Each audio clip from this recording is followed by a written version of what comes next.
Selanjutnya yaitu bagaimana melakukan analisis deskriptif menggunakan aplikasi SPSS. Nah, jadi pada contoh kali ini sudah terdapat beberapa data, ada 5 variabel. Nah, jadi tiga variabel awal ini X1 hingga X3 ini sudah dikategorikan atau sudah dikodekan. Jadi terdiri dari beberapa kategori. Nah, untuk variabel X4 atau X5 ini tidak dikategorikan atau menggunakan nilai aslinya. Kemudian kita lihat di variabel view-nya. Jadi ini sudah dinamakan dari X1 hingga X5. Untuk labelnya X1 yaitu umur yang sudah dikategorikan, yang kedua itu pemasukan, yang ketiga pengeluaran, yang keempat jumlah anak, dan umur ini tidak menggunakan untuk umur yang kedua tidak menggunakan atau tidak dikategorikan atau tidak menggunakan kode.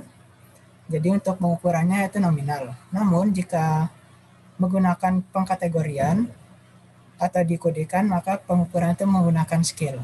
Nah, jadi untuk pengkategorian ini perlu dimasukkan nilai di bagian values-nya ini. Nah, jadi untuk values-nya ini ada 5, ada 7. Nah, jadi yang pertama yaitu kurang dari 20 tahun, kemudian ini kode yang kedua 20-24 tahun, dan seterusnya. Nah, jadi untuk mengkategorikannya, tinggal di input nilainya, value-nya berapa, kemudian ini untuk labelnya apa, kemudian klik add. Misalnya kita contohnya menggunakan atau menambahkan satu kategori lagi, misalnya kategori 8, labelnya misalnya lebih dari 50 tahun. Nah, jadi ini tidak akan berpengaruh di nilainya jika tidak ada nilai value-nya ini. Jadi ini untuk menggambarkan atau memberi keterangan value 1, 2, 3, dan seterusnya itu labelnya apa. Misalnya ini value-nya 8, labelnya lebih dari 50, tinggal di add, nah maka muncul.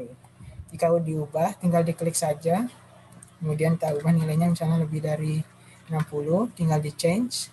Nah, jadi untuk menghapusnya, tinggal diklik, value yang di bawah ini tinggal di remove. Kemudian jika sudah, klik OK. Untuk pemasukan juga sama, ini untuk pemasukan, kemudian ini untuk pengeluaran. Kemudian kita lakukan analisis deskriptifnya menggunakan frekuensi. Kemudian kita cek statistiknya apa saja yang akan ditampilkan. Nah, misalnya yang akan ditampilkan itu ada nilai rata-rata, median, kemudian ini untuk modusnya, kemudian ini totalnya. Kemudian akan ditampilkan juga standar variasi, varian. Kemudian kita tampilkan skewness dan kurtosisnya, nilai minimum dan maksimumnya juga. Kemudian kita klik continue. Kemudian untuk chartnya, untuk tampilannya, bisa tidak ditampilkan ini none, ini menggunakan bar chart. Kemudian ini untuk menggunakan pie chart. Kemudian untuk chart value-nya bisa frekuensi, bisa presentasi. Nah, kita kali ini akan menggunakan contohnya itu frekuensi, continue. Untuk formatnya dari yang terkecil hingga terbesar. Untuk descending ini dari terbesar hingga terkecil atau kebalikannya. Nah, klik continue. Stylenya tidak berubah dan bootstrapnya juga tidak berubah. Jika sudah, kita klik OK. Maka akan muncul Windows Output. Jadi pada Windows Output ini menampilkan hasil dari analisis deskriptif frekuensi. Nah, jadi yang pertama ini yaitu statistik deskriptifnya. Nah, jadi di deskriptifnya ini menghasilkan nilai-nilai yang sudah dicentang sebelumnya. Untuk variabel umur yang sudah dikategorikan, pemasukan, pengeluaran, jumlah anak, dan umur yang tidak dikategorikan. Nah, ini ada nilai rata-ratanya, ada nilai mediannya, ada nilai modusnya, standar deviasi, varian, skewness, kurtosis, nilai minimum, nilai maksimum, dan nilai totalnya. Nah, jadi tidak perlu menggunakan Excel. Nah, jadi pada statistik ini sudah menganalisis pada SPSS ini sudah dianalisis secara otomatis.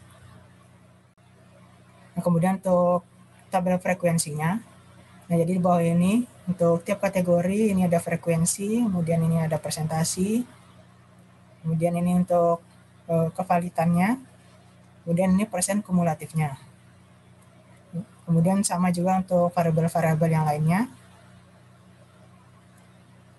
Selanjutnya yaitu ditampilkan bentuk chartnya. Jadi ini untuk bentuk chartnya ada umur, pemasukan, pengeluaran, jumlah anak, Dan ini untuk yang umur tidak dikategorikan. Nah, jadi ini yang di atas ini untuk variabel-variabel yang dikategorikan. Nah, jadi ini untuk muncul kategorinya. Kemudian untuk kategorinya ini sesuai dengan warna yang ditampilkan pada chartnya ini. Nah, jadi SPSS ini memudahkan untuk melakukan analisis deskriptif dibandingkan dengan Excel. Namun perlu diketahui juga untuk dasar-dasarnya sehingga dalam menggunakan program ini tidak bingung menggunakannya. Kemudian kita coba cara lain, deskriptifnya. Kemudian chartnya, coba menggunakan bar. Nah, jadi yang ditampilkannya dalam bentuk barnya. Nah, ini frekuensinya bukan persentase. Sama untuk chart lainnya juga. Jadi ini frekuensi, ini untuk variabelnya atau kategorinya. Sekian untuk analisis deskriptif menggunakan SPSS.